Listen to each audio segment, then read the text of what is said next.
इबलीस की मजलिस शूरा हजरत, उसमें बड़ा सोना शेर है हजरत जी। वो पहले जो छोटे शैतान है ना, मीटिंग हुई ना शैतानों की आपस में, वो पहले सारे छोटे शैतान बोले, फिर एंड पे इबलीस बोला। बड़े जबरदस्त शायर इकबाल ने लिखे हैं, उनमें एक शेर बड़ा जबरदस्त है मुझे। वो पता क्या कहता है बड़ा शैतान? वो कहता है जानता हूं मैं ये उम्मत हामिले कुरान नहीं, मैनू ना डरा ना करूं भावें जिहड़ियां बड़ी उम्र दी महफिलां करन, मुझे पता ये उम्मत कुरान छोड़ चुकी है। नहीं सच बताएं कि हमने नहीं छोड़ा, हम छोड़ चुके हैं कुरान। अब ये 10 मुहर्रम गुजरी है जी, मैं कोई दूसरी बात नहीं करूंगा, सिर्फ एक सवाल आपसे और खुद से, उलमा से बरकतें लेके। इनका तो सारा दिन काम ही कुरान पढ़ना पढ़ाना है ना, बात आपकी और मेरी हो रही है। मैं 364 दिनों की आपको छुट्टी दी, साल में 365 दिन बनते हैं, 364 दिनों की छुट्टी। मैं नहीं पूछूंगा क्या किया क्या नहीं किया, पढ़ा नहीं पढ़ा, कितना पढ़ा, किधर पढ़ा, घर पढ़ा, मस्जिद पढ़ा, स्कूल पढ़ा, दफ्तर पढ़ा, फैक्ट्री पढ़ा, मैं बिल्कुल नहीं पूछूंगा आपसे। सिर्फ एक दिन का जवाब दे देते हैं। 10 मुहर्रम जी ये गुजरी पीछे, ये सफर भी अपने इख्तिताम की तरफ रवां दवा है, फिर रबीउल अव्वल नूर शरीफ आ जाएगा। मुहर्रम गुजर गई, सिर्फ एक दिन का जी जवाब दे देते हैं। 10 मुहर्रम जी उलमा बैठे हैं, तकरीबन हर बंदे को पता है। सबसे मजबूत तरीन रिवायत सैयदना ज़ैद बिन अरकम रज़ियल्लाहु ताला अन्हु की। जब इमाम अली मुकाम की शहादत हो गई, उन्होंने सरे मुबारक को कलम किया, नेज़े पे चढ़ाया। हजरत ज़ैद बिन अरकम फरमाते मैं अपनी छत पे था, वो गुजर रहे थे, मैंने खुद देखा, मैंने सुना इमाम अली मुकाम कुरान पाक की तिलावत कर रहे थे, सरे मुबारक नेज़े पे होने के बावजूद 15वां पारा सूरह कहफ एक आया मुबारक हजरत जी ठीक हो गया। मेरा आपसे और खुद से एक सवाल है, 364 दिन छोड़ो, हमने 10 मुहर्रम को भी कुरान खोला?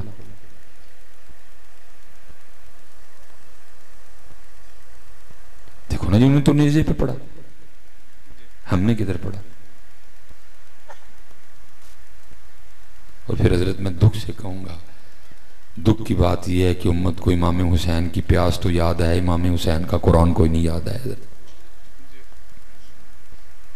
इमाम हुसैन की भाई प्यास याद थी ना, जगह जगह सबील लगी, प्यास याद थी ना, कुरान नहीं याद रहा। अगर उम्मत को इमाम अली मुकाम का नेज़े पे कुरान पढ़ना याद होता तो कम से कम कुरान भी तो खुलता ना। अगर प्यास याद थी तो कुरान याद होता, जैसे पानी लगा, सबील लगी, चावल बटे, हलवा बटा, खीर बटी, नान बटे, हुआ ना सारा कुछ ही। भूख याद थी, प्यास याद थी, आप सबने सारा कुछ किया। दुख की बात यह है कुरान नहीं याद था। अगर उम्मत को इमाम अली मुकाम का कुरान पढ़ना याद होता तो 10 मुहर्रम को फिर उम्मत कुरान भी जरूर खोलती है।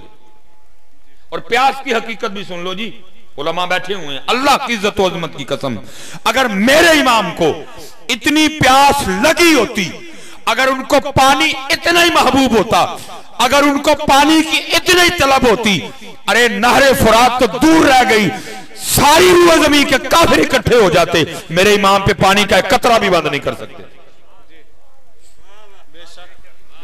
अगर मेरे इमाम को पानी की तलब होती, नारे का एक कतरा बंद नहीं हो सकता था। अरे नारे फुरात तो मिन्नतें करती रही, वो तो समाजतें करती रही।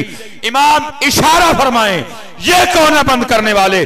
मैं आज भी आपके रब के हुक्म से चलती हूं, एक बार हुक्म कर दें, मैं कदमैने शरीफैन चूमना चाहती हूं। इमाम हर बार यही जवाब देते रहे, जे ओ मेरे दुख विच राजी, मैं सुख नूं चुल्ले पावां। लेकिन दुख ये है हजरत जी, वो प्यास याद है, कुरान नहीं याद है। वो प्यास याद है, कुरान नहीं याद कोई भी। 10 मुहर्रम को भी कुरान कोई नहीं खोला, अगर याद होता तो खुलता ना।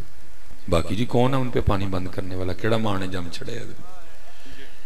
कौन सा मां ने पैदा कर दिया था? नहीं हजरत, उन्होंने खुद, जे ओ मेरे दुख विच राजी, मैं सुख नूं चुल्ले